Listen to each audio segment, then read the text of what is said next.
So adolescents are a special breed, and one of the important points to remember as you approach questions on the exam that have to do with adolescents is that the boards do not want you to treat them like little adults, and they don't want you to treat them like big kids. So they need their own kind of treatment because they are big kids and they are little adults. And so you need to temper your mixture with both of those. So this is a guide to where we're going to go for the next 2 hours. We're going to start off with wrapping up orthopedics that we started with yesterday. There are a couple of concepts that we're going to raise that are specific to adolescents. So first, a couple definitions. I don't know about you, but I always mix up sprain and strain. So it's helpful just to see it in print. A sprain is a stretching or tearing of a ligament or a joint capsule, where a strain is a stretching or a partial tear of a muscle, and a rupture is a complete tear of a muscle or tendon. Back pain is a great example of how to approach problems in adolescence because this is where you can't approach it like you would an adult. So even though some of the problems that occur in adults also occur in adolescents, the adolescents require a special approach. So let's separate it out into acute and chronic. Under acute, you have lumbar disc disease, muscle strain, which by far and away, this one is going to be your most likely diagnosis in most cases. It's also true in adults, but it's important to realize that there are other things that happen in kids. Sciatica, others that are much less common, and then chronic back pain, lumbar disc disease as well, spondylolysis and spondylolisthesis, both of which we'll discuss, scoliosis, and then others that are less common. So let's start with scoliosis. Scoliosis is the lateral curve of the spine of greater than 10%. 10% of the curves progress and require some medical intervention. We'll talk about how and when those tend to progress. And there's no clear underlying cause that we know of. So one of your jobs is to screen for scoliosis. And probably the easiest way to do it is what's called the Adams forward bend test, where you simply ask the patient, where you sit behind the patient or stand behind the patient, get down at the level of the hips of the patient, ask the patient to bend forward, equally trying to touch their toes with their fingers, equally trying to touch right and left, and you look for asymmetry. Positive test will be showing a rib hump or a bump, and this is a hallmark of curves that are greater than 10%, which are ones in which you need to probably intervene or at least provide more aggressive screening. So this is obviously a case where you don't even need to do the test because you can see the patient has scoliosis when she's standing upright, but you can see when she does the Adams forward bend test that she has a significant hump, and she obviously has significant scoliosis. When you're screening patients, it's not going to be this obvious, and you need to be more careful and look at how the creases in the back are folding out and whether or not there's a rib hump. So how do we classify scoliosis? It's based on the age of the child when it's first diagnosed, so we put it in 3 categories: infantile, juvenile, and adolescent. And if you look at the infantile scoliosis, it's very, very uncommon, so we don't even really screen for that. Juvenile scoliosis is detected between 3 and 10 years and just accounts for up to about 20% of disease. So the vast majority of the disease is occurring in the adolescents, and it's believed that that has something to do with the growth spurt and the preparation for the growth spurt that these problems start to arise. Girls are more likely to progress than boys, so that's just something you should know as you're screening, because if you find a girl with a small degree of scoliosis, you need to watch her a little more carefully than you would the boy. A lot of it has to do with the future growth potential of the patient, and we talked yesterday about different ways that you can measure that. One is through looking at growth curves and what percentile they're marking at and what you expect. But the greater the growth potential is measured usually by their Tanner stage, which we'll talk about a little later, the more likely their scoliosis is to progress. So you also need to carefully measure the curve magnitude at the time of diagnosis. The larger the curve, the greater the likelihood of progression. And we'll also talk about how you can go ahead and use x-rays if you need to measure that curve. So when do you screen? The American Academy of Orthopedic Surgeons and the American Academy of Pediatrics differ a little bit in their guidelines, but I would suggest that you look at setting targets at least for every other year, but probably every year is better. But you can see the guidelines are fairly similar. Each allow a year off. So girls between 11 and 13, and boys at 13 and 14. That's just to provide for the difference in when boys and girls tend to reach the height of their pubertal development. So that's what you're really looking for, is when when they've actually finished their growth spurt. Some red flags: any severe pain that's associated with the scoliosis is definitely a flag. If there's a left thoracic curve, noting 90% of the curves are to the right, so the left tend to be more significant and cause more problems. If you do a neurologic exam of the lower extremities and you notice any deficits, that of course is a red flag. And then significant stiffness. So if it significantly limits their mobility, it can be a serious problem. To make the diagnosis apart from your screening, so remember we talked yesterday about the difference between screening and diagnosis. So screening is a procedure that's applied to a mass asymptomatic population. And the purposes of screening is to seek out the need for further intervention or further diagnostic studies. So if you do your screening through whatever method you choose, the Adams forward bend test or some other, if your screening is positive, then you move into a diagnostic modality. So when you're trying to make a diagnosis, what you're most interested in is the measurement of the curve. And there are standards in radiology for how to measure this. So if you do just a posterior or anterior x-ray of the patient in the standing position and ask your radiologist to measure the scoliotic curve, then they have a standard way that they go about doing that. You can use an MRI. As I mentioned, the left thoracic curve is highly unusual, and so that tends to be involved with other problems. So you might need an MRI in that case, or if there's a high degree of pain or any abnormalities on your neurologic exam. The treatment generally is bracing, and this is long-term bracing. You obviously are not going to do this on your own. You're going to involve your orthopedic surgeon and your orthotic specialist to develop these treatments for you. But it generally is pretty good at preventing significant progression, but it does not correct, it's not going to correct the underlying problem. So in some cases, in extreme cases, you may need to resort to orthopedic surgery. All right, a little warm-up question for you this morning. We have a 15-year-old gymnast here who presents with acute low back pain that's worse with extreme extension. What is the most likely diagnosis? So 15-year-old gymnast with pain, back pain that's worse with extreme extension. Is it A, muscle strain, B, spinal stenosis, C, osteosarcoma, D, spondylolysis, or E, spondylolisthesis? Grab your button box and make a choice.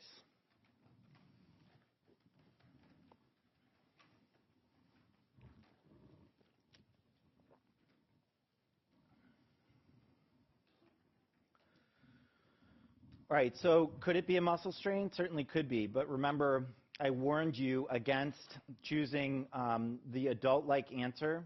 So hyperextension, you have to remember what hyperextension is, right? That's this. So, for those of you who are watching the Olympics, there's a lot of that going on, right? And I'm going to discriminate for you the difference between the two spondylos, because I always have a hard time remembering which is which, but we're going to go over each of them. So thankfully, not too many people picked B and C. That's good. That would be an unusual presentation of osteosarcoma, and spinal stenosis tends to present more with lower extremity complaints. A patient like this is clearly at risk for a muscle strain, but you need to think about spondylolysis, which is a fracture, and this is due to hyperextension. It is an overuse injury in adolescent athletes, especially gymnasts, weightlifters, and football players. There are others as well, most common 10 to 15 years old. And one of the easy ways to test for it is just do this standing straight leg raise. And what that forces the patient to do, if you have them stand holding a rail or the wall and you have them hold their leg out, it forces you to compensate by hyperextending your back to balance yourself so you don't fall over. And what that does is provoke the pain. So this is a stress fracture of the pars. Usually affects the 5th lumbar vertebrae. The easiest thing to do is to start with a plain x-ray. But if you're still suspicious, if the straight leg is positive and you're dealing with a kid who's at risk, again, somebody who's doing regular hyperextension of the spine, you should consider an MRI. It's often misdiagnosed as a muscle strain, so it's important to try that straight leg raise to help differentiate that. So the treatment is no back extension, physical therapy, sometimes a back brace. Rarely you need to resort to surgery. Spondylolisthesis, on the other hand, occurs when one vertebral body slips forward in relation to the one below. So it's a simple movement, usually between L5 and S1. And here's a schematic of that, so you can see the vertebrae slips on top of the other. And this can cause spasms that stiffen the back, some tightening of the hamstrings, changes in posture, and it will start to narrow the spinal cord if it progresses or gets more severe. The symptoms are back pain, usually that radiates posterior to the knee or even below the knees, and it tends to be worse on standing. So oftentimes these patients will complain that they get spasms in their hamstrings. Again, a lateral x-ray with the LS spine attention is going to hopefully get you the diagnosis. You'll see that slipping. And the treatment, again, is generally conservative, so it's teaching the patients how to stand in a different way, how to stretch those muscles out so you reduce that level of stress at that point in the spine, and strengthening the muscles of the abdomen and the paraspinal muscles. So these are things that are generally related to activity, and they can be exacerbated with growth spurts, so the things to watch out for. Limited activities, surgery is very uncommon, but they can do a spinal fusion if the problem becomes significant enough that you're starting to develop significant deficits. And then orthotics are always helpful. All right, another orthopedic question for you. An obese adolescent boy with no history of trauma has a dull ache in his hip. Pain is increased by physical activity and relieved with rest. Internal rotation and flexion of the hip is decreased. Which of the following is the most likely diagnosis? So is this A, spondylolisthesis, B, leg calf Perthes disease, C, slipped capital femoral epiphysis, D, developmental dysplasia of the hip, or E, Osgood-Schlatters disease? So go ahead and grab your button box and make a choice.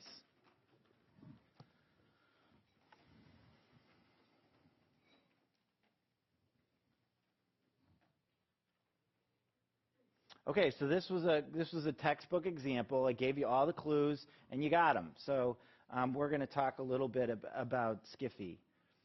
So characterized by displacement of the epiphysis from the femoral neck. You can actually see it on X-ray. It's one of the more common hip disorders that you'll see. It's also one of the more serious. So it can lead to significant disability if it's not appropriately treated. 15% will present with isolated thigh or knee pain. So a good rule of thumb in orthopedics or in sports medicine or rheumatology, any joint area, when you've got a patient who's got a complaint in a joint, you always need to make sure you look at the joint up and the joint down. So if somebody's complaining of pain around the knee, it's really important to examine the hip and the ankle. A lot of times cases present as referred pain, so it's always important to examine the adjacent joints. Pain with SCFE is increased by physical activity and generally relieved with rest.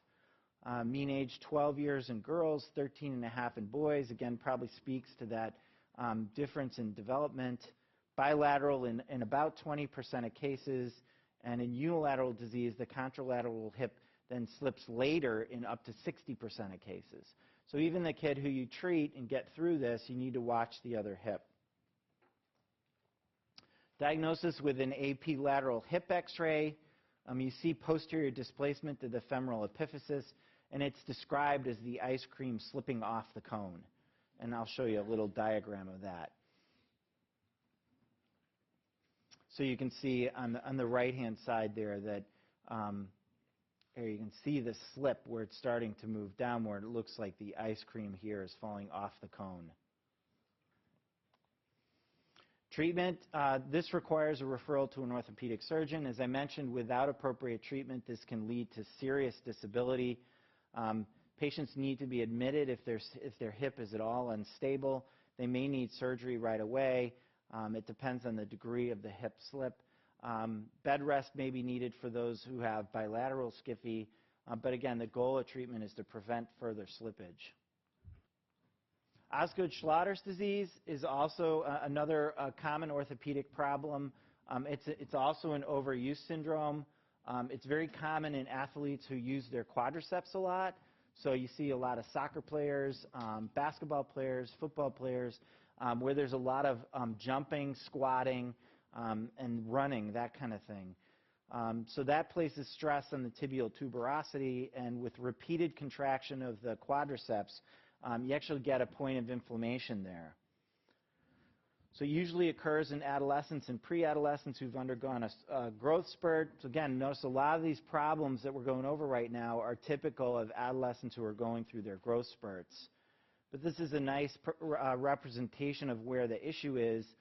You can see with that constant contraction here of the quads up here that you're putting stress down at this point here, which is the attachment at the tibial tuberosity. So you often will see some swelling, some inflammation, and it can cause some avulsion of the ossification center at that point. Patients complain that they have anterior knee pain. Sometimes they'll actually complain of pain right over the tuberosity. So the typical scenario is the patient will tell you, I've got pain right here, right below the patella at the tuberosity. And they can tell you that it's made worse when they go through activities, especially those that involve contraction of the quadriceps. It's relieved with rest. And the best thing to do is use NSAIDs and ice. A lot of times ice before can help, but certainly ice afterwards. Again, they'll complain of that localized tenderness. You may actually see or feel a little bit of warmth or swelling there. And the pain can be reproduced when you ask them to extend their knee against resistance. So all you have to do is have them at the edge of the table, and you hold their leg in, and you ask them to try to resist your hold, and they'll complain of the pain. You can also do it by squatting, which is a significant stress in the quads. So usually we make this diagnosis by clinical exam. X-rays are not indicated unless the patient has unusual or atypical complaints, or the pain is not directly over the tubercle. But usually you can make the diagnosis with your exam. So here's an X-ray, something you might see. See the tibial tuberosity here, the tubercle there, and you can actually see some soft tissue swelling here.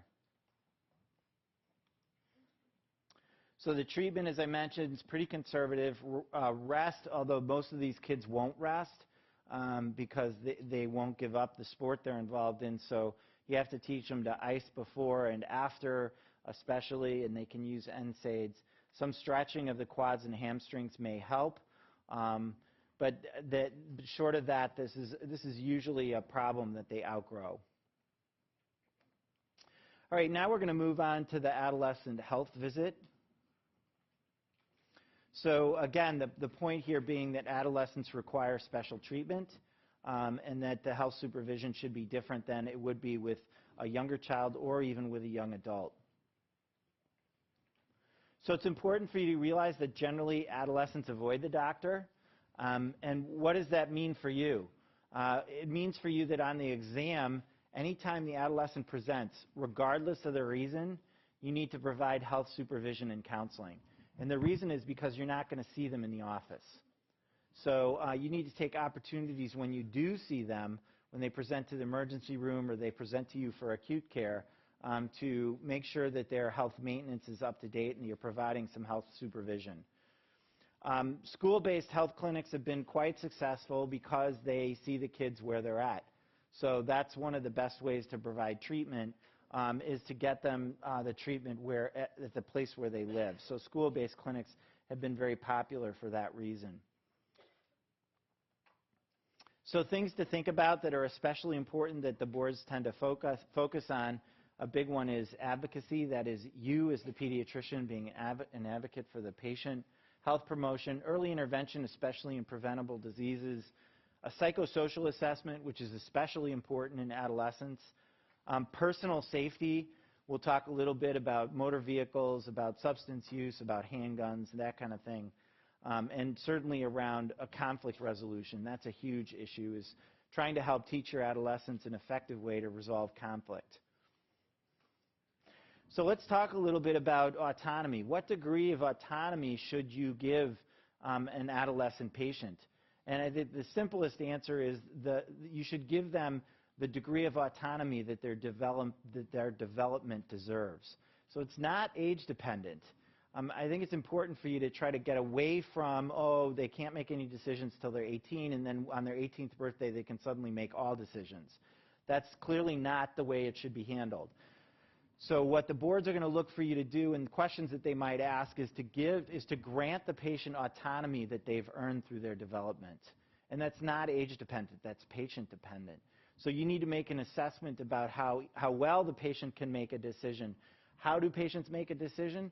They have to be able to weigh the alternatives. They have to be able to understand the risks and benefits. So it's kind of going through the informed consent routine with them. And that's starting to help you understand what kind of decisions they're able to make. So you should allow the adolescent control within reason, and you should involve the parents, if possible, only as the adolescent wishes. So that is to say that you need to get into a routine where you're dismissing the patients from your interview with the adolescent at a very early age. So, I personally would recommend that you start at around 8 to 10 years of age, where you're actually routinely dismissing the patients from the room. That way, when you do it when they're 14 and the girl presents because she missed her period, you're not asking the parent to leave the room and they're like, oh my God, what's going on? It just is routine. This is something that you do all the time. So you need to be able to interview the patient alone. And you also need to tell the patient that there are limits of your relationship, that you will grant them the autonomy that they've earned, but you also need to attend to their safety. And so that can sometimes be a balance. The AMA says that physicians who treat minors have an ethical duty to promote the autonomy of minor patients by involving them in the medical decision-making process to a degree commensurate with their abilities. So again, this is just stating what we've already talked about. There are limits to autonomy, and you need to warn your adolescent patients that there are situations in which you will be required to breach that confidentiality or that autonomy that you've granted. And I've listed for you the situations that you might do that. But these are all situations that may lead to a significant threat either to the patient or to someone else. So adolescents are making a lot of difficult transitions. This is just a short list of the kinds of things that they're facing. And so many of the situations that you're going to be dealing with have to do with these transitions. So they're going from being very dependent on their parents to being independent. They go from a family focus to a peer focus. That's one of the biggest things that we'll talk about, is how that change to a peer focus impacts their health. They go from having generally very few choices that they can make to having suddenly lots of choices that they can make. So there are lots of important transitions going on. As you collect the history from adolescents and you talk with your adolescent patients, it's very important for you to use correct terms, avoid medical jargon if possible, to shift the focus from the patient. So what does that mean? Well, it's a lot easier for you to talk about, to get the information you need by talking about your patient's friends. It's a lot safer. Find out who they hang out with, find out what kind of activities they like to do. Ask them if they know people who are using drugs. Ask them if they know people who are having sex. That's a lot easier for them to interact with you on and talk about than if you directly ask them that question. It's going to be harder for you to get the information. And you know that their greatest influence now is their peers. So as you start to get a sense of their peer group, you're going to get a sense of what kind of issues are coming up for them. It's important to realize that the chief complaint that the nurse writes down on the chart may not have anything to do with why the patient's there. So they may give a chief complaint to get in the room, but they really want to talk to you about something else. So you need to be very open to that possibility. So let's talk about anticipatory guidance, things to talk to the parents about. A lot of your interactions around caring for adolescents are going to be interacting with patients around what's normal, what can they expect, how do they manage some of these difficult normalities. Lots of body changes, promoting a healthy adjustment, self-acceptance and responsibility for oneself as an individual. And then the next category is huge. Parents need to know that their kids are paying a lot more attention to what they do than what they say. And so how they model behavior is incredibly important for adolescents. And parents they don't realize this, and I think you need to bring it to their attention. It's things like, how do the parents resolve conflict? How do they handle anger? How do they handle frustration? What kind of drinking habits do they have? What kind of habits do they have around motor vehicle use? Do they wear a seatbelt? Do they drive responsibly? So adolescents pay keen awareness to this kind of stuff in their parents. And so the parents need to recognize that this is an important piece of what they're modeling for their kids. Again, with parents, it's important to let them know they need to make a transition. And that transition for them is speaking a lot less and listening a lot more. And so parents are not accustomed to this because they're used to their kids being kids. And so they're used to being able to and needing to provide a lot of direction. And they need to learn how to step back and speak less and listen more. Decision making, we'll talk a little bit about how to foster participation in that. So helping parents, again, tell them to establish just a few rules, just the important ones. So they shouldn't sweat the small stuff, and most of it is small stuff. So the more parents can get accustomed to not sweating the small stuff and just sticking to the big rules, they'll do much better. Avoid rigid control, use carrots more than sticks. Expectations are huge. Lots of communication between parent and adolescent around what the expectations are. And allowing the patient or the adolescent to participate in the discussions can't be overemphasized. So this is one acronym that I found that I thought was useful. It's called the Parent-Adolescent Contract, and it's about how to develop rules, how to develop understandings and expectations with your kids. And so participate, acknowledge that there are authorities that need to be respected. So whether it's school officials or police or the parents, there needs to be an acknowledgement on the adolescent's part that there are authorities that need to be, whose rules need to be followed. Mutual respect, encourage open communication. Negotiation is huge. So that always has to be a part of that discussion, is a back and forth and telling the parents you need to allow some latitude for the adolescent to negotiate what they want.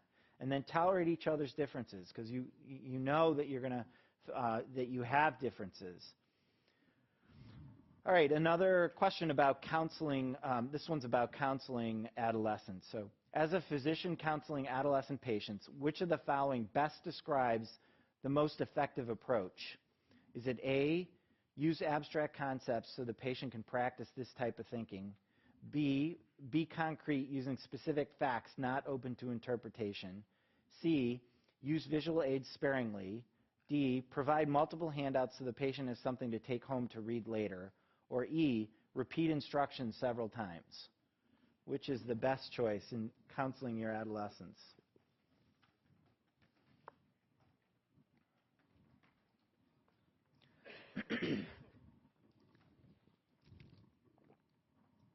Good. So I like your choice. You know, I think it speaks to the fact that you need to think about where your adolescent is at. And older adolescents obviously are going to be able to abstract and use higher level concepts. But certainly the take-home message is during your discussions with adolescents, you need to be very concrete. You need to use very specific facts and information that aren't open to interpretation. So that is the best way to do it. The others, are things that can be done. Obviously, visual aids can help, so that's C is probably not a great answer. Handouts, the literature shows that even with adults, they don't read that stuff. So, it's great, and we all do it to sort of make sure we cover our butts. When we send people out the door, we can give them instructions, it's written down, and we can put it in the chart, and we say we did it, but people don't read that stuff. And there's really nothing that's going to drive an adolescent more crazy than repeating things over and over. Some high-yield topics on the boards are going to be injury prevention and safety, especially seatbelt use. We talked yesterday about helmet use. That's huge. So almost any physical activity for which there's a risk to head injury, a helmet should be worn. Conflict resolution is giant. I mean, that just can't be overemphasized as a topic that's going to be stressed. Teaching adolescents how to effectively resolve conflict without using violence or weapons or other things that are going to lead to harm. Adolescent depression is a hot topic. Adolescent nutrition has always been important. That's not new.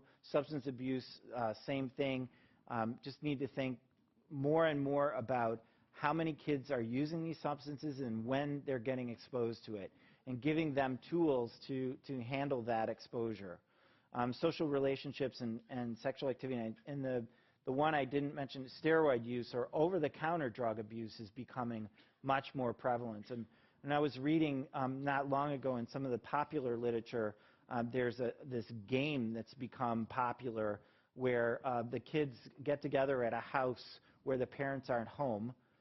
They go into the medicine cabinet and they put all the pills in the medicine cabinet in a bowl, and they mix all these drugs, dump them in a bowl, and then the game is you take a handful and down it. And that's, as you know, that's incredibly dangerous. And obviously, if you're going to do something like mix it with alcohol, you're talking about a serious hazard. So you need to be aware that it's not just drugs that are illegal. One of the biggest problems now is abuse of prescription drugs. And they're not drugs that have been prescribed to these adolescents. They're drugs that have been prescribed to their parents. So best thing to do is tell the parents to throw those drugs away. We're told, you put them in the garbage now. You don't flush them down the toilet. You put them in the garbage. But you shouldn't be keeping old meds around the house. And if you are, they shouldn't be in an accessible place. So important topic to talk to the parents about. So HEADS is a common phrase that's used when we're talking about how to remember what to talk about the psychosocial assessment with adolescents. It's a very important part of the history. So when you're taking your history, you're probably used to sort of equally spending time on the various parts of the history, the past medical history, the present illness, and so on. But with adolescents, you need to be spending the majority of your time on the psychosocial assessment. And this is just something to help you remember what to ask. All right, some physical exams and screening tests that are new for the adolescent exam. You need to start transitioning to the adult genitourinary exam. With your young female patients, you need to be teaching appropriate breast exam. It's important to teach this early as a part of good health. Promotes self-awareness. It's a skill that they're going to need later in life. I will tell you that there is some disagreement about this in the literature because there's concern that you're raising anxiety about cancer, breast cancer, in patients for whom the risk of breast cancer is near zero. So you need to just reinforce that with your patient, that this is just a good habit, that you're teaching them, that you're not worried that anybody's going to develop breast cancer as an adolescent, but you want to teach them good life habits. Obviously, the pelvic exam and the scrotal and testicular exam are important. Boys do, in fact, need to learn how to examine their testicles, and you need to show them. And in fact, contrary to the situation with breast cancer, who gets testicular cancer? It's young males. So young males. So that's really important for the boys to learn. And that is a disease where early detection clearly leads to a much better outcome. Bright Futures, again, is going to be a great source for you. So again, I encourage you to go to their website. All this information is there, but you need to have a really good sense of who, when, and how you screen for all of these things. And again, looking at the fine print in the guidelines is a great way to figure out whether or not you know the material. All right, a question about screening in adolescents. Grab your box and answer the question, which of the following is correct regarding screening recommendations for adolescents? So 4 of these are wrong and 1 is right. So A is screen all sexually active females for chlamydia during routine pelvic exams. B, screen all adolescents once for renal disease with analysis of a first morning urine specimen. C, screen all adolescents between ages 10 and 12 for high cholesterol. D, screen all adolescents between ages 10 and 18 for TB with an annual PPD. Or E, screen all adolescents for anemia before age 12 with a hemoglobin. So go ahead and grab your box and answer that question.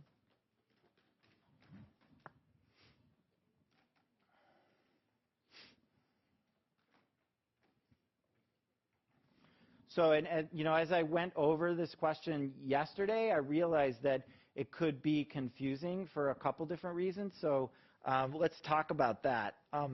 A is correct. You should screen sexually active females for chlamydia during routine pelvic exams. That is correct. But C is going to be discussed during the cardiology session, so we don't need to worry about that.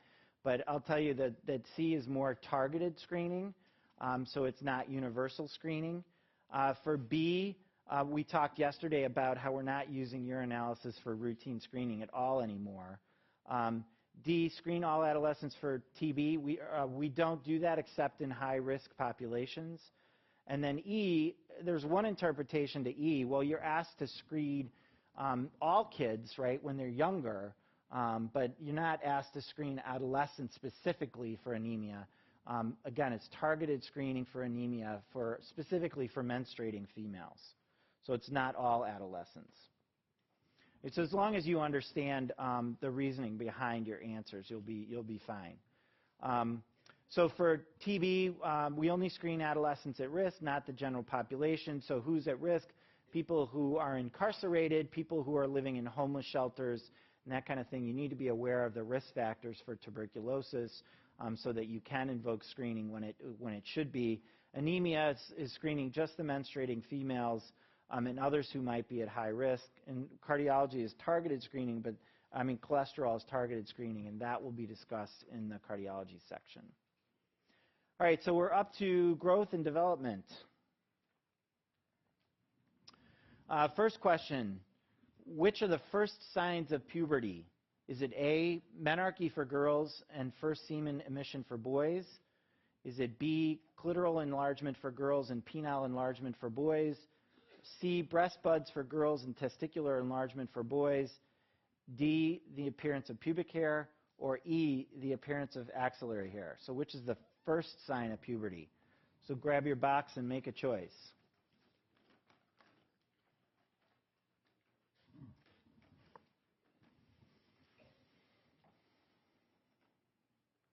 All right, so we're all on track for that one. It suffices to say that for the test, you need to memorize some of the features of the Tanner stages so that you can identify the stages, because you're almost guaranteed to get a question on this, where they're going to show you a picture, or they're going to describe a figure, or they're going to describe a patient. Remember, there's no Tanner stage 0. But you need to know sort of what's represented by these 5 changes.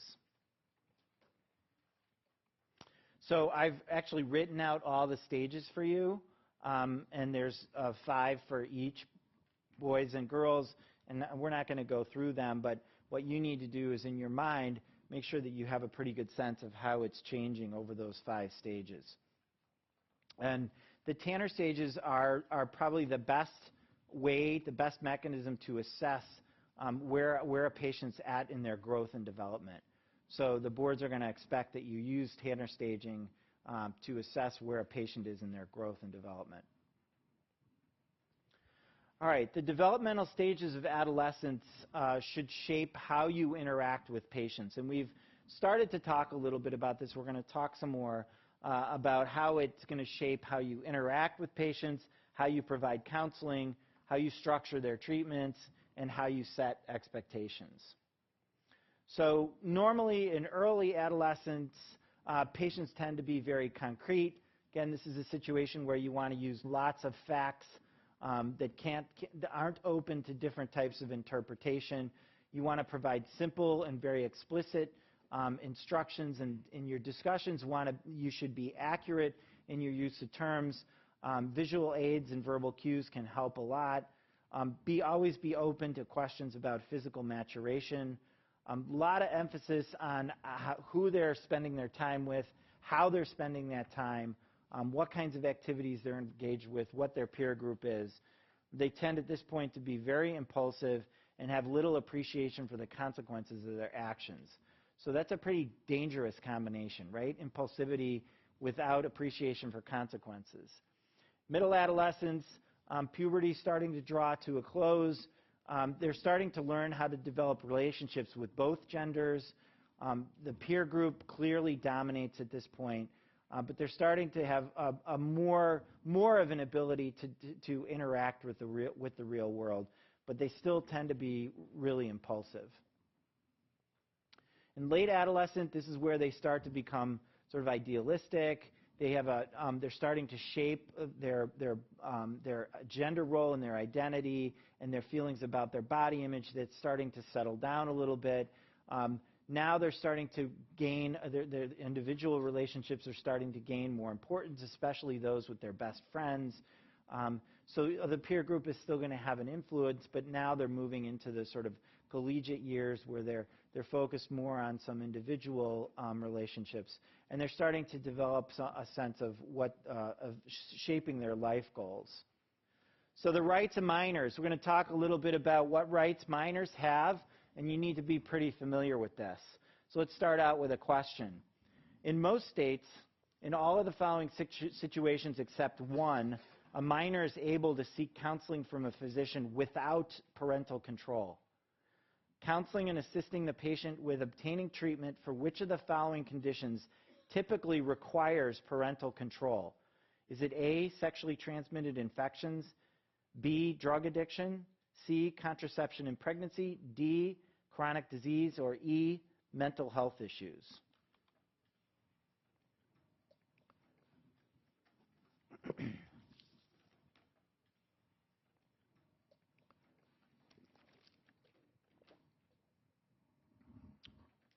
So you're right, it's chronic disease. And that's sort of an interesting situation, but that of all the choices there is the one that requires the parent's involvement or the parent's consent. The other four, and the way to think about these things, the best way I think to think about them is if there's an element of the interaction you might have with a patient in any of those situations that involving the parents may lead to a less likely outcome of the adolescent actually seeking treatment for that situation, then the states recognize that is an impediment to treatment, and they're going to allow you as the physician to go ahead without parental consent. So in the other four, there's a perception that the requirement to involve parents in the treatment or the plan for those other four might be an impediment to the adolescent seeking appropriate treatment. And so that most states will protect that right. So self-consent is specified in state and public health statutes, but those typically include the situations which parental involvement may be an impediment to treatment. So sexually transmitted infections, pregnancy, contraception, substance abuse, mental health issues. All of this generally is controlled by state statute, and so you need to be familiar with what the rules are in your state. But the absolutes that the boards are likely to focus on are that you need to allow for autonomy to some degree that's commensurate with the patient's developmental ability. You need to make sure the adolescent is participating in the decision-making, even if the parents need to be involved. The adolescent needs to participate in that decision. and that you as the physician are always allowed to act in an emergency where life or limb is threatened. So you're always able to act regardless of parental consent or not if life or limb is threatened. So you're always expected to act in the best interest of the patient. So for the test, if parental notification is likely to impede the adolescent seeking necessary treatment, then the answer you should pick is the one that allows the physician to provide treatment without parental consent. Minors, what makes up an emancipated minor? If there's a specific condition that exists, minors are considered to be emancipated. So that is to say that they have earned the right to make decisions independent of their parents. So that is they've physically moved out of the home, that they're financially independent, which means they're supporting themselves, that they have married, or that they become a member of the military. Mature minors are a different group, one that's very, very important to consider. And this has everything to do with what we've been talking about, which is allowing minors to participate in decision-making that is commensurate with their ability. So mature minors are minors who have the capacity to understand the risks and benefits and the alternatives to a specific treatment, and they should be allowed to participate in decision-making. And if you create that situation, then the minors actually are in a situation where they may provide consent. Usually those are situations where there's little or no risk and a pretty clear benefit. Confidentiality. If a patient has the ability to self-consent, then they have the right to confidentiality. So that's the other piece that comes along with this. If you're going to decide that a patient's earned the right to self-consent, then they've also earned the right to your confidentiality. So I've listed exceptions: child abuse or potential harm to self or others. And then there are, again, special state rules. So be aware in your state about rules around, for example, abortion and pregnancy. We mentioned before that adolescents aren't seen much in the office. So school-based health clinics make a lot of sense, but oftentimes the emergency room is the only place that adolescents end up going. Oftentimes it's for non-urgent care that they're being seen, but the leading complaints are injuries, abdominal pain, and sore throat. The answer to look for on the exam is that the boards are always going to want you to provide counseling and advice and anticipatory guidance, because you need to recognize that this is the only time that the adolescents are being seen. So the adolescent may present with a significant ankle strain or sprain, and what's the answer on the question? The answer on the question is make sure that they've had their Tdap or that their MMR is up to date. So just be aware that they're going to throw some curveballs like that. So the important causes of morbidity and mortality, which is what should direct how you provide preventive counseling. We talked about motor vehicles, homicides, HIV, so protecting themselves in their sexual activity and advising them about the risks of drug abuse is very, very important. We're going to talk a little bit about sexuality and contraception. Perhaps surprisingly, 50% of U.S. high school students report that they've had sexual intercourse. So of those high school students you're seeing, half of them are engaged in an intercourse. And it's important for the pediatrician to be involved with these patients in counseling, support, helping prevent disease, and potentially diagnosing any consequence to their sexual activity, including infections, pregnancy, and any possibility of sexual victimization. So another question for you. When is an adolescent female most likely to initiate a discussion with a physician regarding contraception? Is it A, at the urging of her parents, B, with menarche, C, before the first sexual encounter, D, soon after the first sexual encounter, or E, 6 months after the initiation of intercourse? Which of those is correct?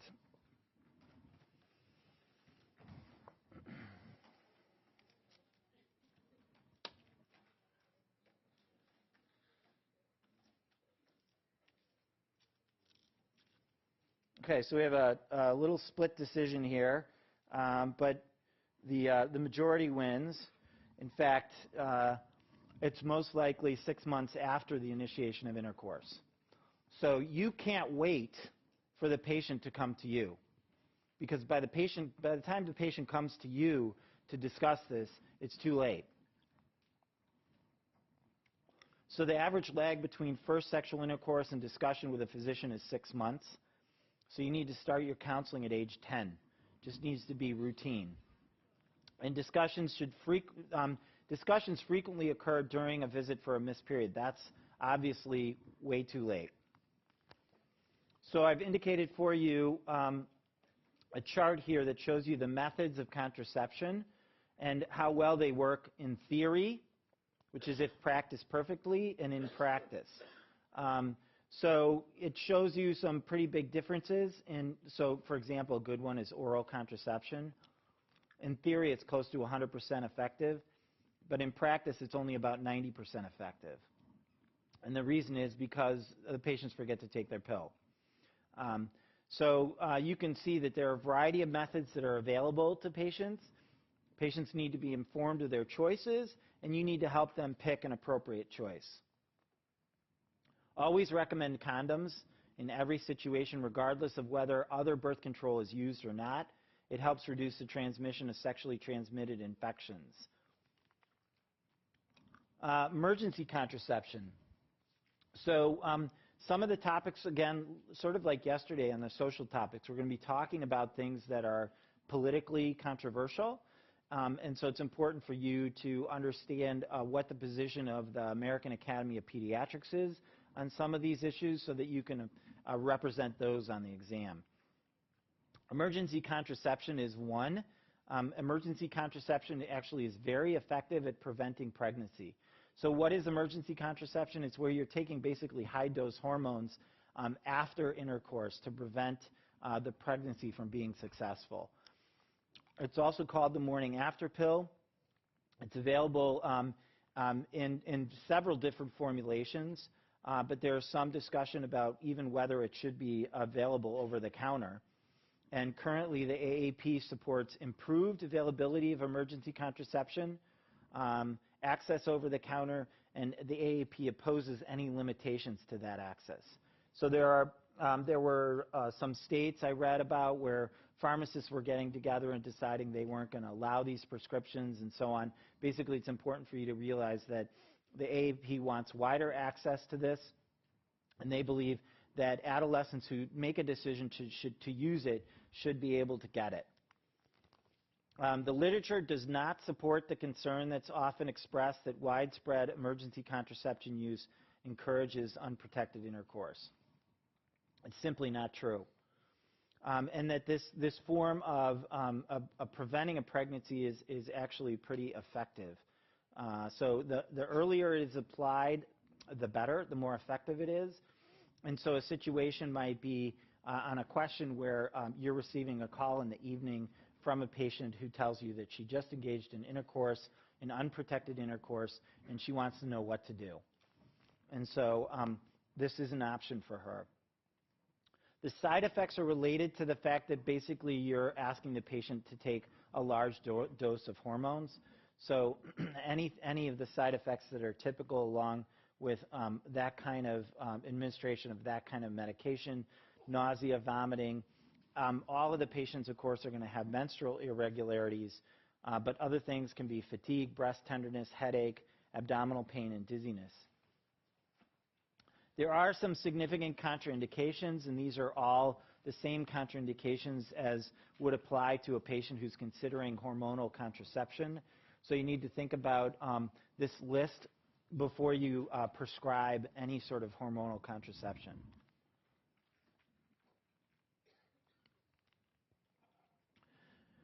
Okay, we need to talk about homosexuality, and why is this relevant? It's relevant because for as long as it's been possible for us to measure, it's been pretty consistently shown that between 2 and 10% of the population is homosexual, that homosexual adults are parents, that there are adolescents who are homosexuals, and that adolescent homosexuals experiences put them at higher risk for certain problems and issues.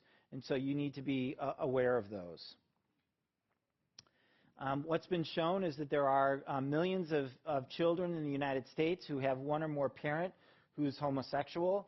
And the data shows that these children are just as well adjusted as the general population, and that there is no increased risk for any gender identity problems or other issues around sexuality in children who are raised by homosexual parents.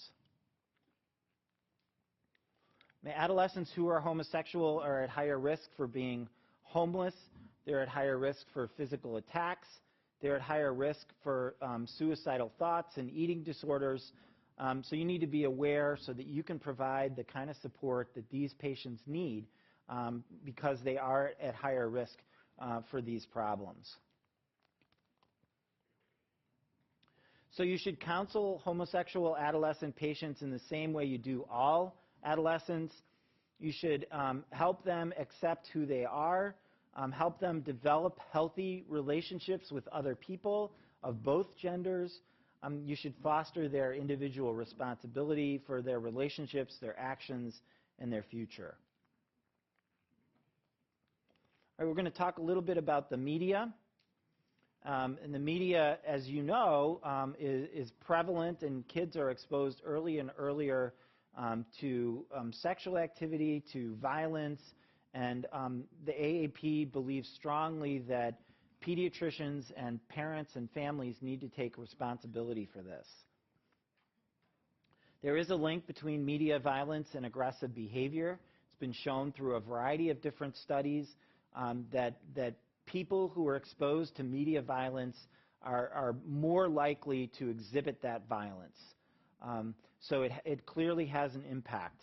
The AAP recommends that this public health problem is addressed through open discussions where parents and pediatricians help patients make good choices, that they agree upon mutually acceptable content, and that there are discussions about what the kids experience in the media. So it's important for the kids to have the opportunity to talk about this with adults.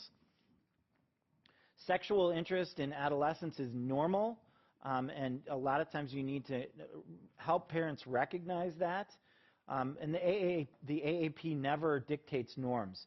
It basically says, you know, we recommend a family focus, and we recommend open discussion, and we recommend pediatricians be involved. So advice you can give to parents, they can do what you ask them to do with a lot of other situations, which is sit down with their child and negotiate what's appropriate media and what's inappropriate media. If you can, to co-view, that is to say that if your kid wants to go to that R-rated movie and you decide that you're going to allow that, then go with them and watch the movie together and afterwards have a discussion about it. I tried that with Borat. It didn't work out so well.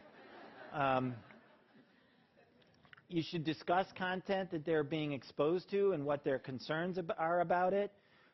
You need to teach critical viewing skills. So you need to help the adolescents understand, you know, how they're going to look at this media and what's important about how it might impact the way they behave.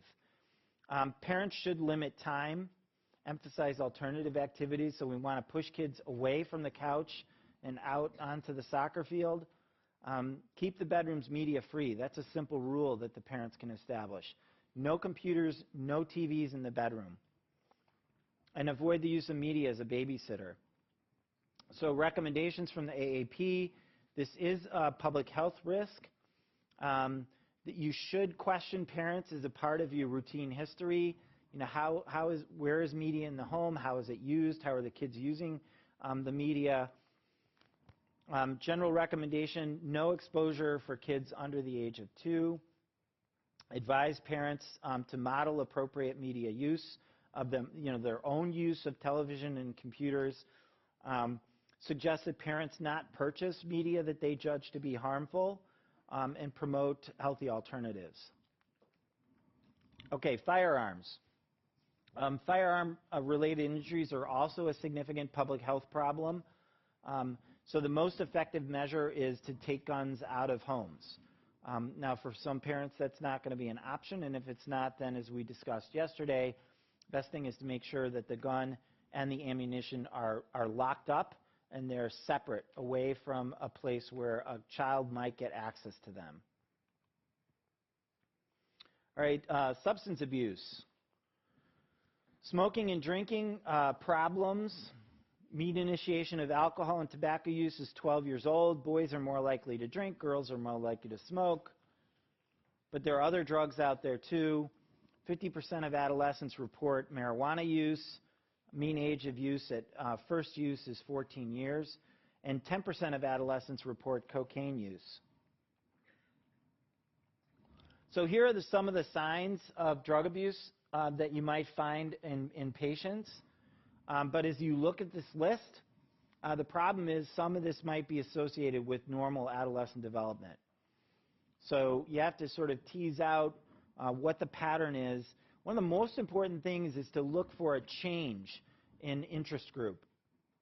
So a flag on the exam might be that this adolescent comes to you, and last year you saw her, and she was, on the soccer team, and she was really involved in student council, and she had a bunch of friends that she described the kinds of things they like to do that were all pretty benign activities. And the next year she comes and she's quit the soccer team, and she didn't run for student council again, and she's got a new peer group, and she describes to you different friends than she had before.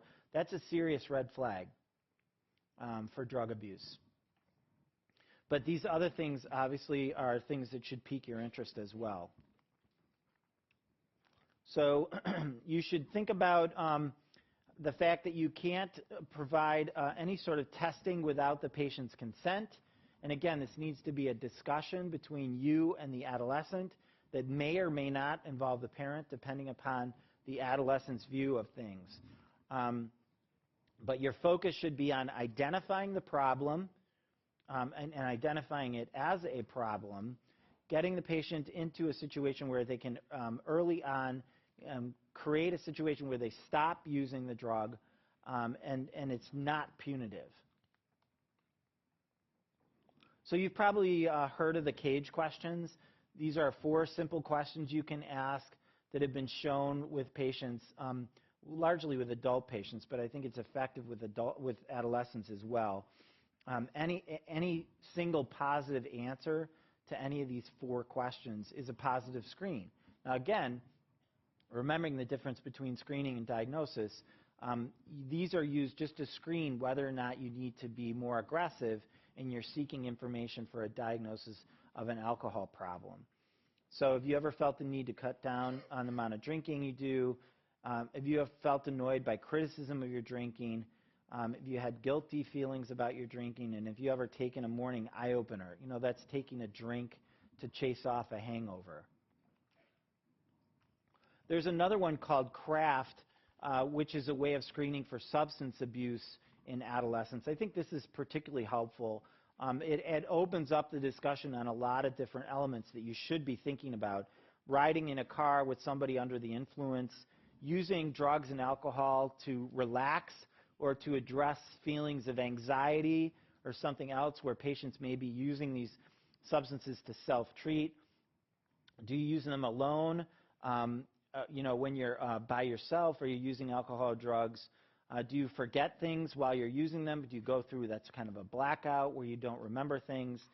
Or do you tend to get into trouble after using them? And again, any single positive response is considered a positive screen. All right, so eating disorders, a topic that we have to talk about relative to adolescence because the incidence of eating disorders, both anorexia and bulimia, are significant in this population and seem to have increased in the last century. There does seem to be a genetic predisposition, so that's just something to be aware of in the past history, if that's significant within families. The biggest risk factor is transitional periods, and especially moving from one school to another. So the highest risk for these patients is when they're changing schools. And that depends on your school system, but the kinds of times that that's happening is going from 5th to 6th grade or going from 8th to 9th grade. Those are times when they're changing schools, put them at particularly high risk. And One flag that you might see in a question is the patient makes an announcement that she's decided to go on a diet in spite of a normal BMI. Anorexia occurs in 1 in 100 girls, so it's pretty prevalent, especially between the ages of 16 and 18. I showed you some peaks, but again, those peaks correlate with school transitions, right? So 14 years old, about the time that a lot of kids are entering high school.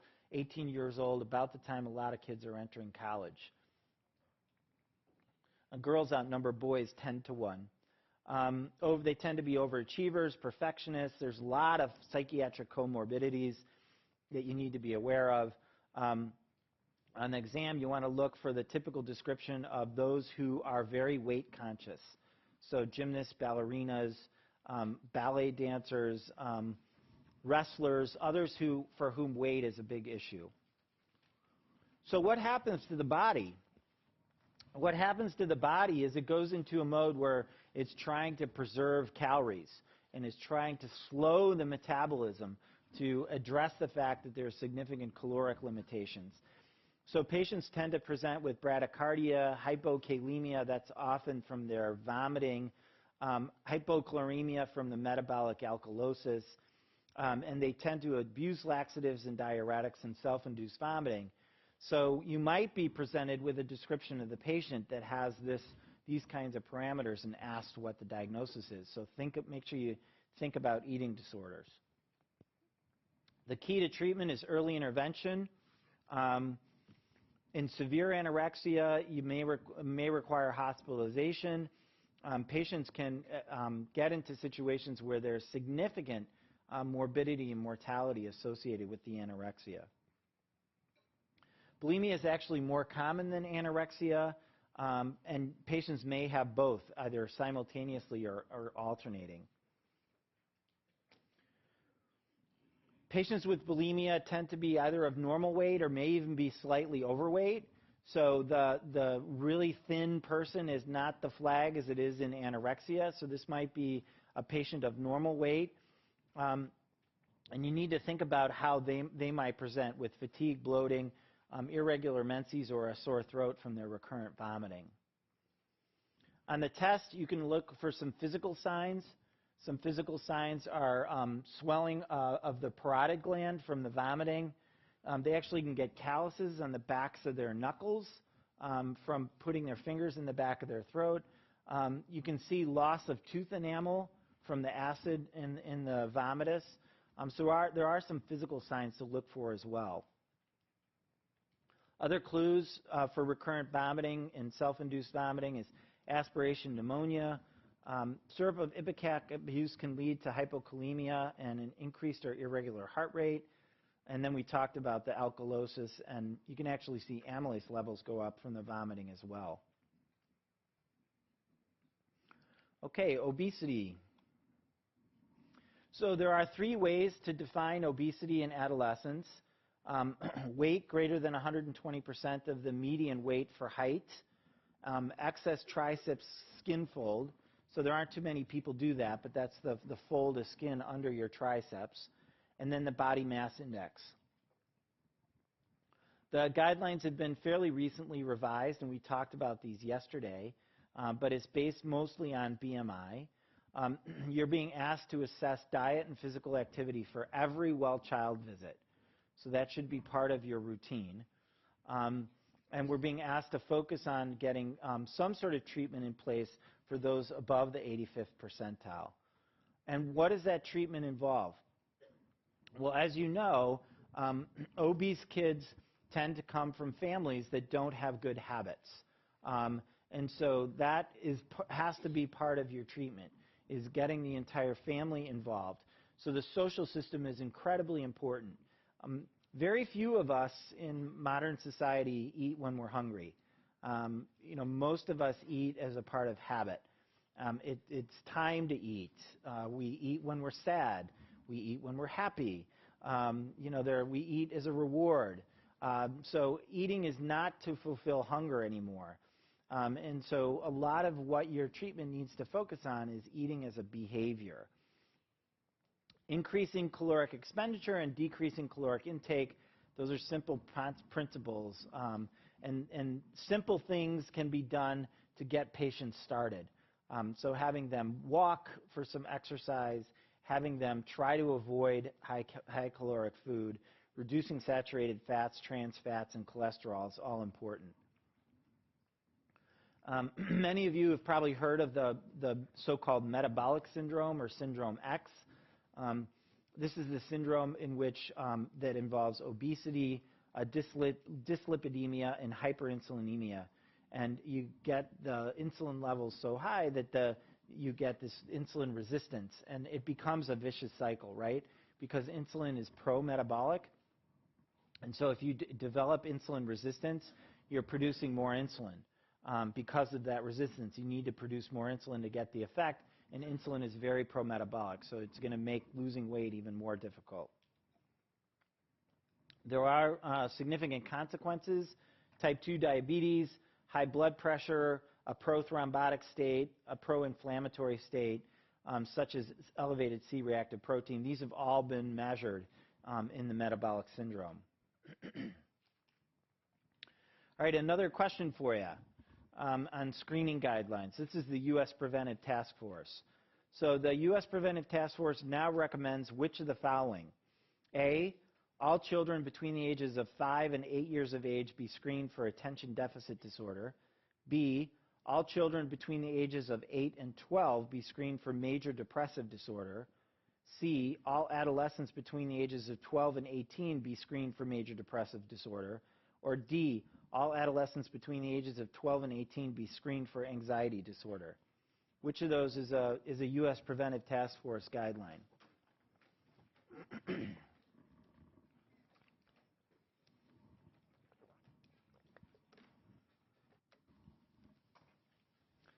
So there's new screening guidelines for depression, and we need to talk about that. So the U.S. Preventive Task Force now recommends screening for major depression for all adolescents between the ages of 12 and 18. They recommend a risk assessment of parental depression, some comorbidities, and that you talk to the patient about the possibility that there have been significant negative life events as a screening for depression. So there's no specific tool or test that's recommended, but there are lots that you can use that are pretty simple. I just gave you one example. The Beck Depression Inventory is pretty simple. Patients can fill that out on their own, and it's a reasonably good screen. Comorbid conditions are very common with depression. So we talked earlier about patients using substances to self-medicate. That's often a problem, but also attention deficit disorder or disruptive behaviors, anxiety, all associated with depression. So important to screen for those as well. 9 flags that I listed for you for symptoms of depression in adolescents. And again, part of the challenge here is that any one of these may be pretty normal in the development of an adolescent as they adjust to this big task of becoming an adult. And so, any one of these alone may not be worrisome, depending upon the context, but you need to carefully examine if any of these are present in your patient for the possibility of depression.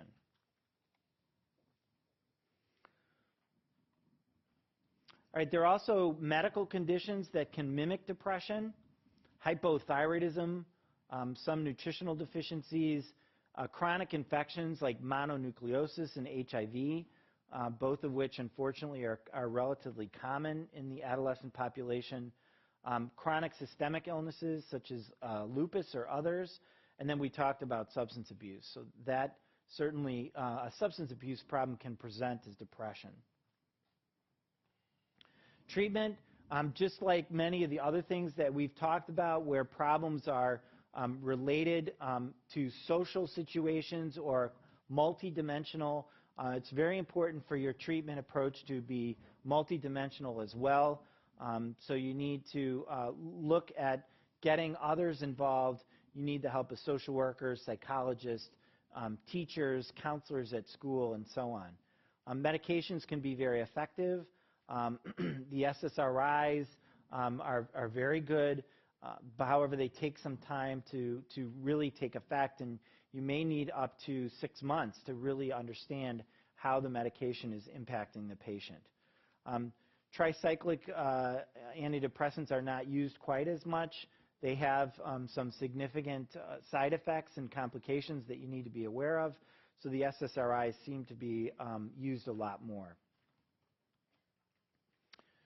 All right, we're going to separate out some issues now between males and females and go over some of the concerns that you're going to face with your adolescent patients. First, let's start out with a question about gynecomastia. So which of the following is true about adolescent male gynecomastia? A, it occurs in less than 10% of boys. B, it usually occurs before the age of 10. C, the breast is usually somewhat tender. D, both breasts are usually involved. Or E, medications are indicated to reduce the gynecomastia. What's the best choice there?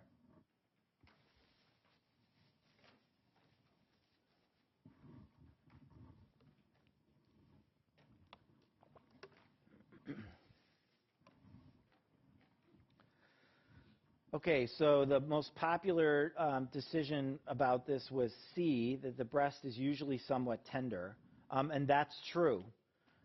So we'll go through and look at each of the other answers. So male gynecomastia is very, very common. Up to 50% of boys between the ages of 10 and 16, most commonly around age 14, have some degree of gynecomastia. And for those of you who are seeing patients of this age, you know that this is incredibly distressing to them. So it is something that you're going to have to address with them.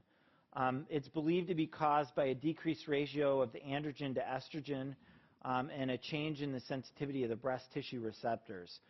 Typically is somewhat tender, usually asymmetric, but emotionally very traumatic. Almost all cases resolve spontaneously within 3 years. So there's no treatment that's necessary, but lots of counseling. Some less common causes that may be related to medical conditions, Klinefelter syndrome, anabolic steroid abuse, tumors, drug use, especially marijuana has been associated with the development of gynecomastia. Scrotal swellings and masses, we're going to spend quite a bit of time talking about this. And part of the reason is because you need to know how to discriminate on the exam between an emergency and something that's not an emergency. And that can be done. So let's start out by thinking about how these can be divided in the big scale of things. One way to do it is the 3 different groups that I've classified things into. The cause or source, so that's congenital and acquired. And almost all of the acquired problems are infectious diseases. 2 is the timing. Does it tend to be, is it acute or is it chronic? And then 3 is whether pain is present or absent. And I think if you sort out those features in your mind about each of these situations that we're going to talk about, you'll remember how to handle the question on the exam. So I put together a little table for you to help with that. This is typical timing and pain patterns. But what you'll notice is that, that hernia is in all 4 boxes. So hernia can present almost any way. And so that always needs to be on your differential. And the most important is sort of understanding that most of the acute problems that tend to present are painful, and that most of the chronic ones that are in this box down here tend to be painless. So that's a good way to sort of sort out these different things in your mind. Now, does that help you sort out which is an emergency or which needs more aggressive treatment and which doesn't? No. Unfortunately, it doesn't. So we'll talk about that. So getting the history on a scrotal mass, you need to ask about timing, whether it's painful or not, and if it's painful, the location and intensity. Is there a change with position? So most important one that changes with position is a hydrocele. Very common scrotal mass, often presents with a change in position. Whether or not there was trauma is an important question to ask, and any other associated symptoms like fever. The physical exam, location of the mass, whether or not you're able to isolate pain to a certain part of either the testicle or the associated structures in the scrotum. You can sometimes actually see erythema. And then testing the cremasteric reflex is an important technique to be able to use because it'll help differentiate a number of different problems. And I listed for you the normal cremasteric reflex just as a review. A congenital scrotal mass could be a scrotal polyorchism, a scrotal rest, which is scrotal tissue that is abnormal tissue, usually from other organ systems like the spleen, the adrenals, and others. Treatment usually involves non-urgent surgery. For acquired scrotal masses, I give you a pretty long list, and we're going to talk about each of these independently. So you need to have some understanding of each and how they present. So think about what that might be. So that's a pretty good-sized mass. It's not associated with the testicle. It's independent. You can see there's a connection up in the superior pole. Doesn't involve the vascular supply. So that's a hydrocele. Very common, and as I pointed out, it tends to be associated with changes in position. So the patient will tell you typically that when they're laying flat, they don't notice it, but then when they've been standing for a while, they notice this mass in their scrotum. So all of the following are true of hydroceles except one of these. So pick one. Is it hydroceles A, hydroceles are painful? B, hydroceles transilluminate? C, hydroceles may be confirmed by ultrasound? D, hydroceles usually do not require treatment? E, the size of a hydrocele typically increases with standing and decreases when recumbent. So all of the following are true of hydroceles except one of these. Which one? Grab your box and make a choice.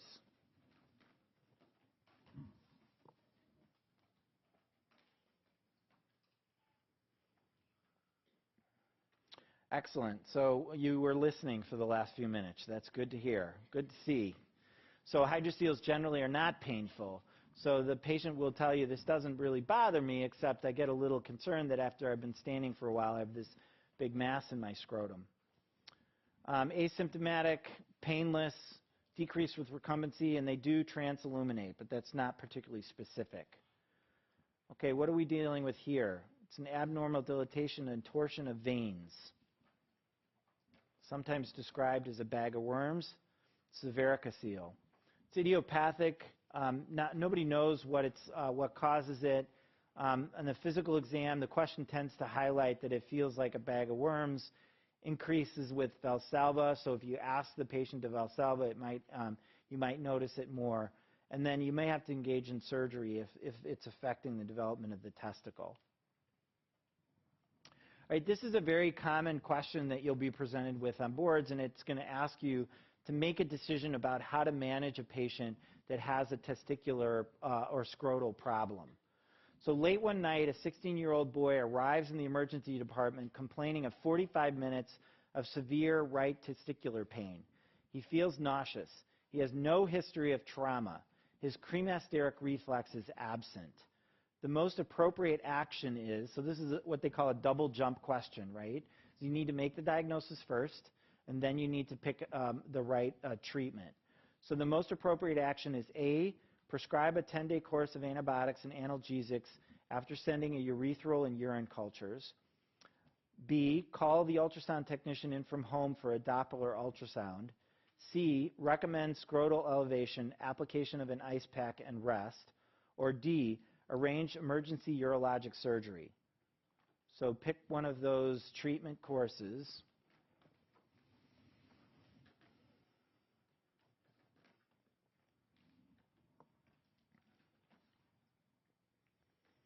Okay, so most of you want to call your urologist, and some of you want to call the Doppler technician in from home.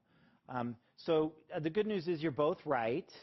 I think that probably D is a better choice because you've already been told in the question that the patient reports that this has been 45 minutes of severe pain.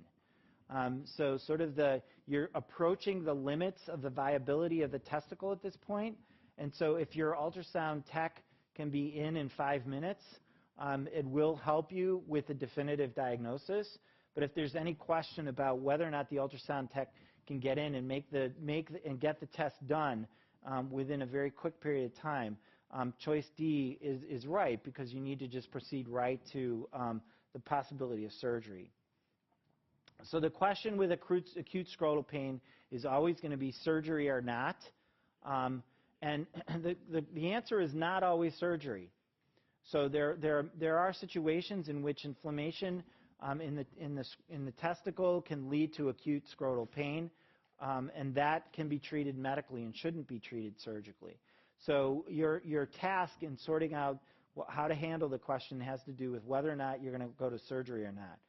So 60 minutes is sort of thought to be the limit when a patient presents with some compromise to the arterial supply to the testicle. So the best thing to do is simultaneously prepare the operating room, even if you are going to get your diagnostic modality in time. So if you were going to call the technician in, you'd also want to call the urologist and say, I'm calling in the Doppler technician for an emergency ultrasound of this boy's testicle, but I need you to also get in your car and get in here in case he needs to go to the OR. So for the differential diagnosis of the acute scrotum with no history of trauma and no history of a pre-existing mass, I listed for you the 6 things that you need to think about. And some of them need to be treated medically and some need to be treated surgically. And you need to sort that out. So 1 and 5 are going to require treatment with surgery, right? So a torsion of the testis and a strangulated hernia are probably going to require surgery, whereas the others can be treated more conservatively.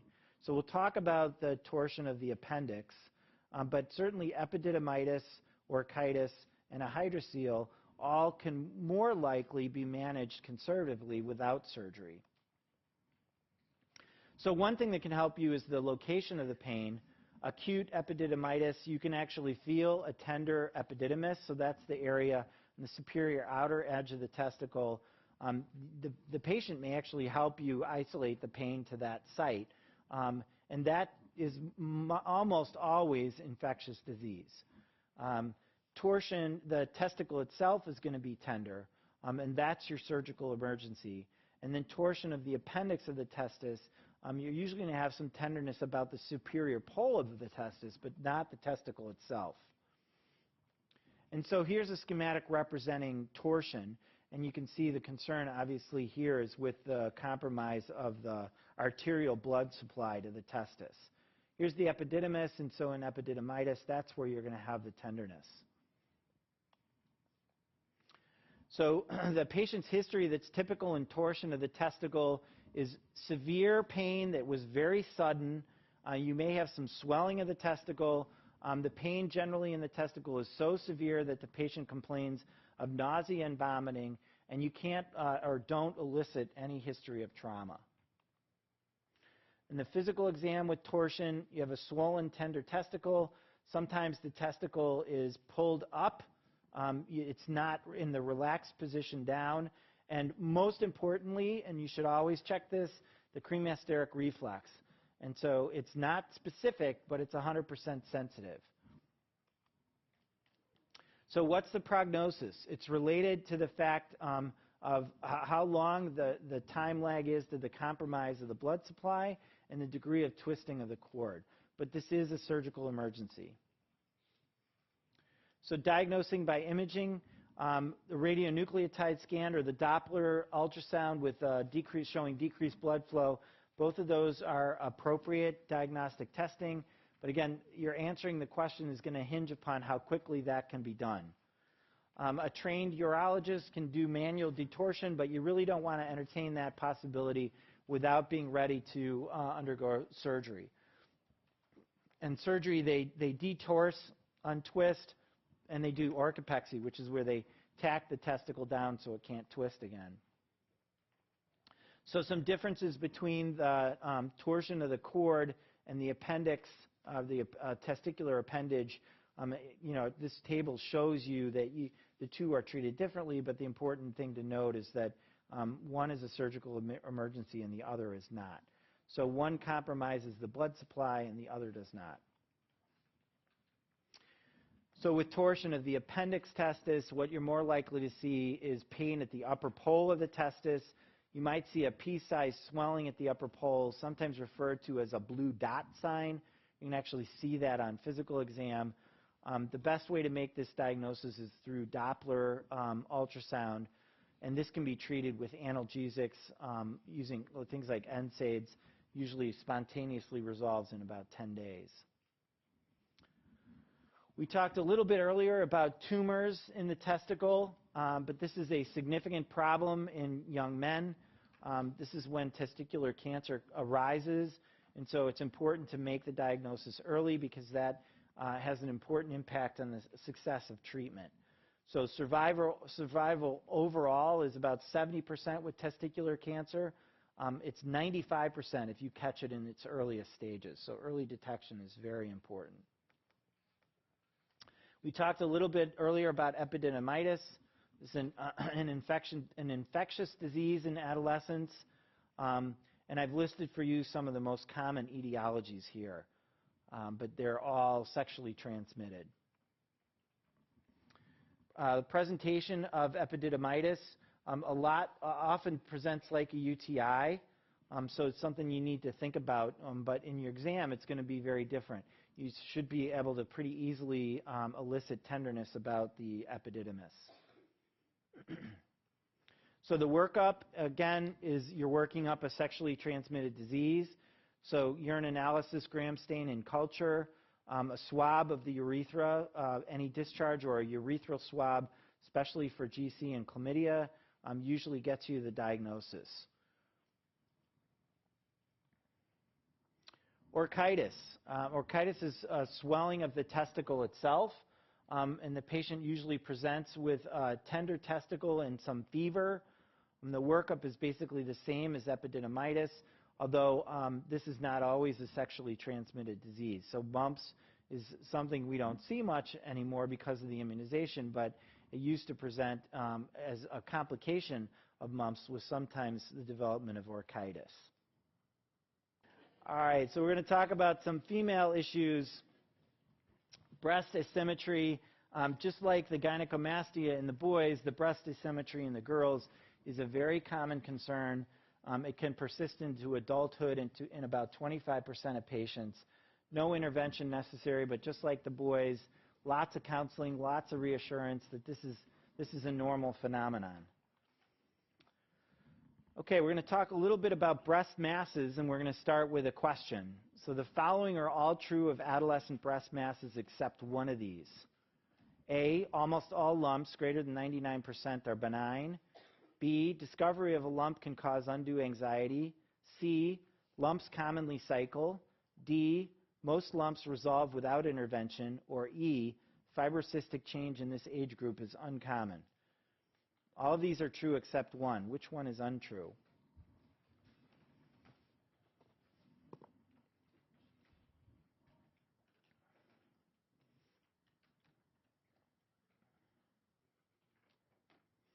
All right, so fibrocystic change in this group actually is very common. So, and that's one of your challenges, is discriminating in your breast exam between fibrocystic change and other causes of breast masses. So, as I mentioned before, there's a bit of controversy about teaching breast cancer screening in this age group. And so what you can do is just not focus on it as a breast cancer screening tool, but rather as something that's a part of good self-awareness and good general personal health.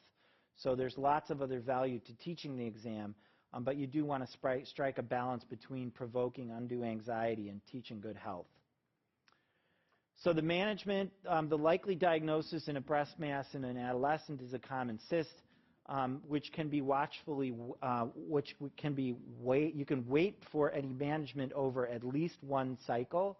So if there's change in the breast mass over that cycle, it makes you much less concerned that it's a mass of concern. If you're going to image an adolescent breast, you use ultrasound. Okay, so don't get a mammogram. All right? And the reason you don't get a mammogram is because adolescent breasts don't have a lot of fat in them. So your mammogram is not going to be helpful to you. So if you're interested in a diagnostic technique, you go to ultrasound because you're interested in whether this is solid or cystic. It's basically your decision point. And if it's cystic, then you may go to an aspiration.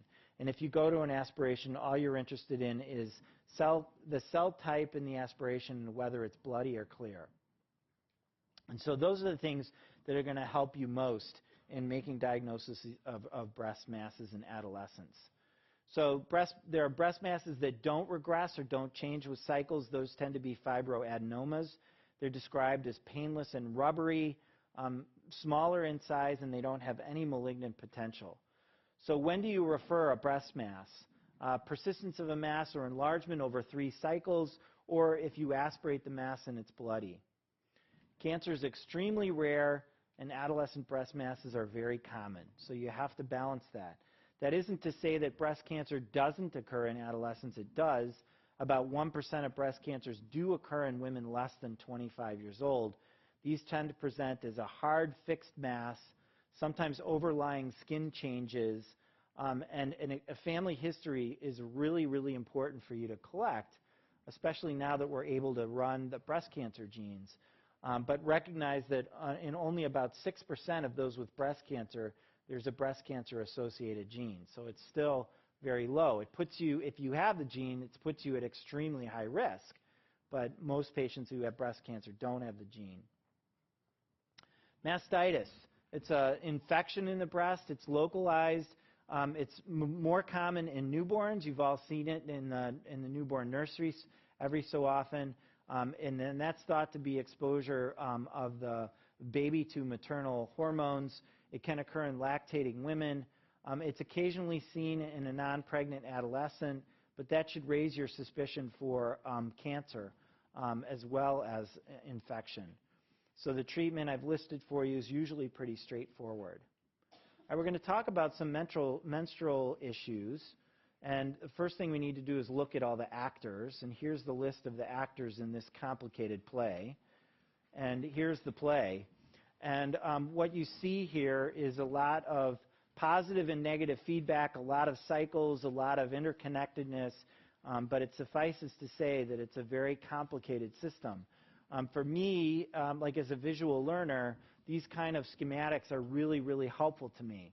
So if you're also a visual learner, you might want to spend some time looking at diagrams like this to help you really understand the interplay of the various organs involved in the regulation of the menstrual cycle. So some simple reminders. The hypothalamus releases GnRH that stimulates the pituitary. FSH and LH from the pituitary then are released, and FSH stimulates growth of the follicles, and LH triggers the ovulation. Estrogen and progesterone.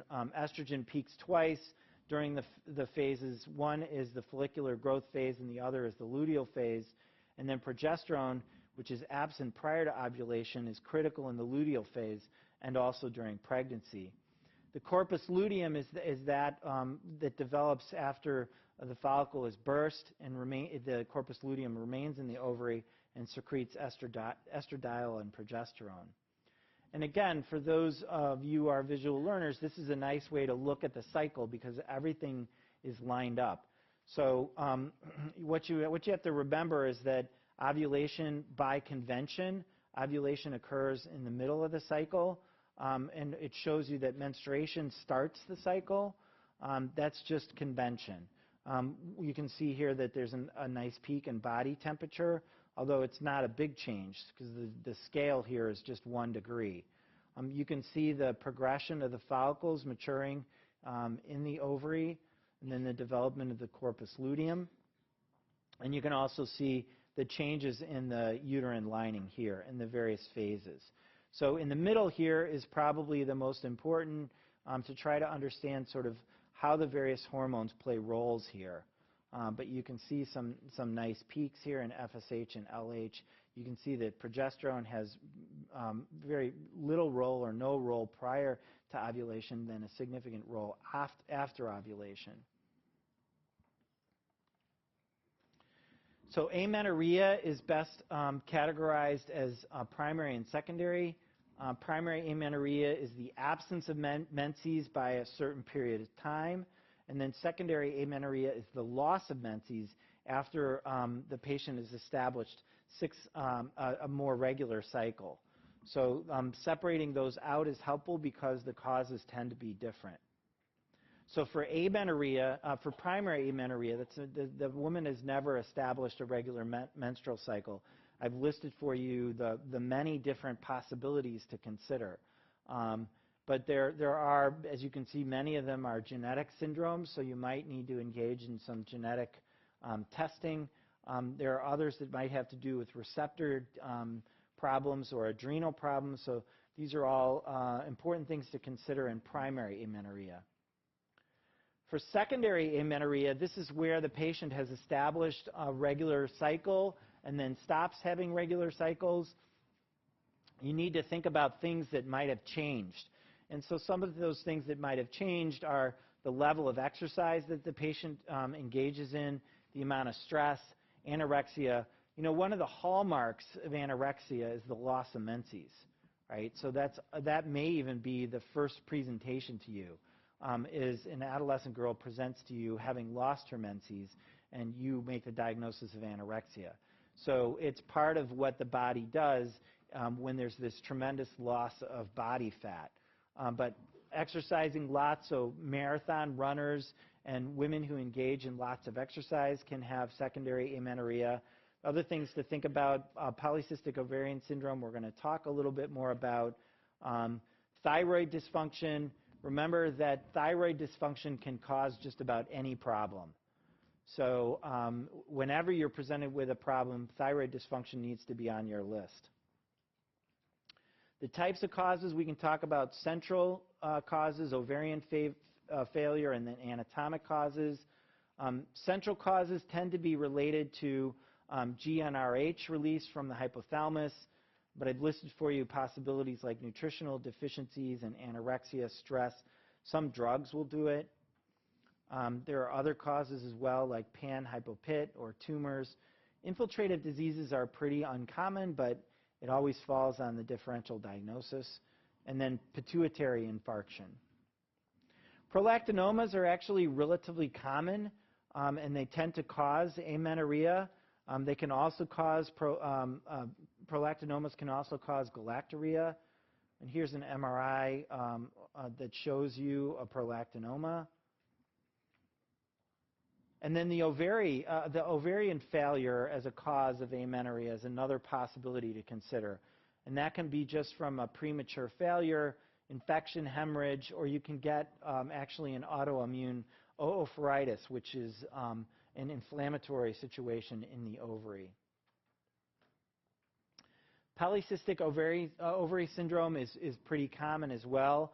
It is, as described, it's a syndrome, so there isn't a single test that you can use to make this diagnosis, but it's a very common cause of secondary amenorrhea. Patients have a hyperadrenergic state that leads to anovulation. And one helpful marker is an FSH to LH ratio, but that's not diagnostic. So I just encourage you to realize that you can't make a diagnosis that way. It is, in fact, a clinical diagnosis. So anything that's going to increase androgens is going to create problems with amenorrhea, hirsutism, virilization. And I gave you some examples. Even thinking about exogenous anabolic steroid use is a really important question to ask of patients whether or not that's a possibility. And then if there's anatomic amenorrhea, it basically means that the anatomy is not normal, and that's what's led to the amenorrhea. So a simple one is an imperforate hymen, but you can have vaginal atresia or malformation of the cervix or uterus that can lead to problems with usually primary amenorrhea. So how do you evaluate amenorrhea? Your usual complete history and physical. Try to isolate where in the axis you think the problem is and use your testing to help you. And always include a pregnancy test. Always, always, always do a pregnancy test. So it's possible that primary amenorrhea could present with pregnancy. So patients never had a period and presents to you with pregnancy. So that is a possibility you need to consider. Clues to where the problem might be are related to androgens, estrogens, whether it's a possibility of a central amenorrhea. These are all listed for you, and you can see the typical androgenizing effects in patients. With estrogen, you might see some breast development, or vaginal mucosa shows estrogen effects. Those are all things that might give you clues as to where the problem might lie. And other signs of hyperandrogen states, acne, voice changes, clitoromegaly. Pelvic exam is always important to do to rule out anatomic causes. And the treatment, there are a lot of different treatments depending upon the cause. For PCOS, the polycystic ovarian syndrome, one of the best things to do is just to get them on the pill so that they can start cycling. And that's a very simple and pretty effective way to treat. Others are pretty specific to the cause of the amenorrhea. Dysfunctional uterine bleeding, very, very common. Vaginal bleeding that occurs in an unpredictable sort of way or cycle. And I've listed for you sort of how that's defined. It can often lead to anemia, which is obviously a problem. Again, we separate it out as primary and secondary. Primary is more common. Secondary is less common. Secondary means it's caused by another problem. So usually that has to do with a clotting disorder. That's the most common cause of secondary. But for primary, it's usually an immature access, and usually just with the maturity of the access, the problem goes away. So it's common in younger women. For secondary, it's usually a disorder of coagulation, and you need to think about the possibility of underlying disease processes that involve the other organs within the system. But the most common one that might present as a bleeding diathesis is von Willebrand's disease. So problems with menses might be the first presentation through which you diagnose von Willebrand's disease. Anatomic causes I've listed for you: foreign bodies, hymenal tears, lacerations. Other problems: sexually transmitted infections, polyps, endometritis is usually the result of an infection. Just other things to think about for dysfunctional uterine bleeding. And the treatment is always directed at the source. So it all depends on what's the cause, but cycling with hormones is often one of your options. And then dysmenorrhea is also an incredibly common problem. Associated pain. It's one of the leading causes of school absenteeism. About 70% of teenage girls have dysmenorrhea. And what we know is that it's pretty treatable. Because we know it's due to prostaglandin production before menses, the best way to treat it is to use prostaglandin inhibitors. There's some knowledge that leukotrienes might be involved. The hardest thing is to get treatment started in advance of the dysmenorrhea, because the most effective way to treat it is to start the treatment before the dysmenorrhea starts. But we use cyclooxygenase inhibitors that block prostaglandin production, like ibuprofen and naproxen. Oral contraceptives can also be very helpful in regulating the cycle. Just the induction of oral contraceptives may solve the problem. In secondary dysmenorrhea, dysmenorrhea that's caused by other problems, infection. Obviously, an ectopic pregnancy is an emergency that might need to be dealt with, and endometriosis. The pap smears, I know you've had some discussion around this with one of your review questions. And there are a couple things that I want to drive home for you, and one is related to this question. So which of the following factors is most strongly associated with cervical cancer? Is it human papillomavirus infection, early sexual intercourse, chlamydia infection, a family history of cervical cancer, or a personal history of breast cancer? Which of those is most strongly associated with cervical cancer?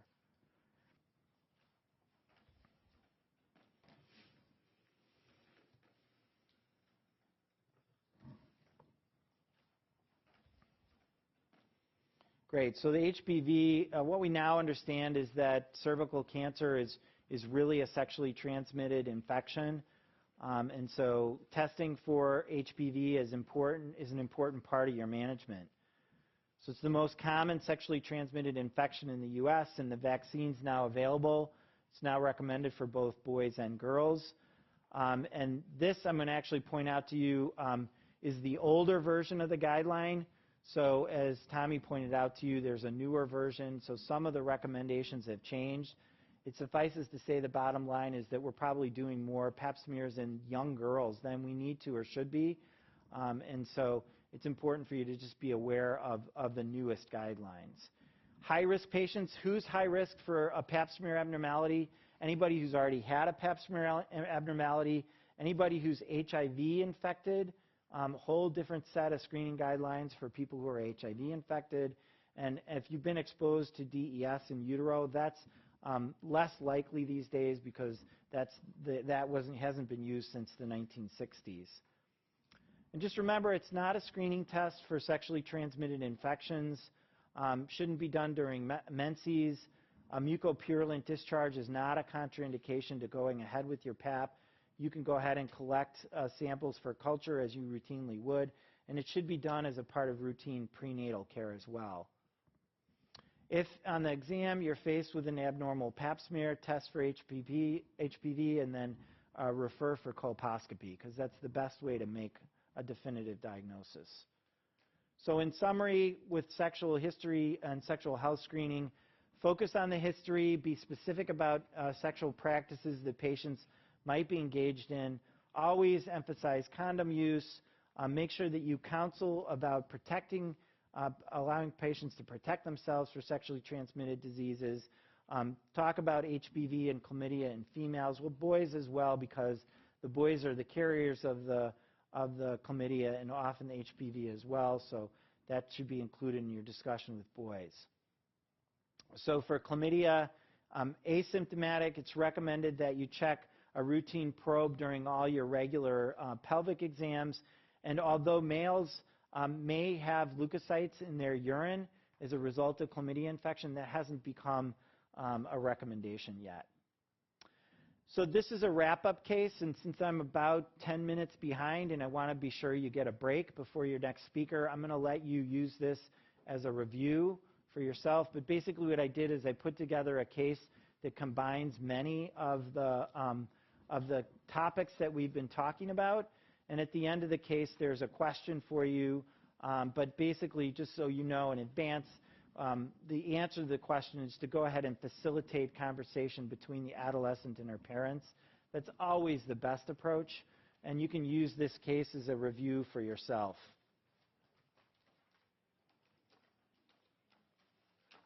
So thanks again for your attention.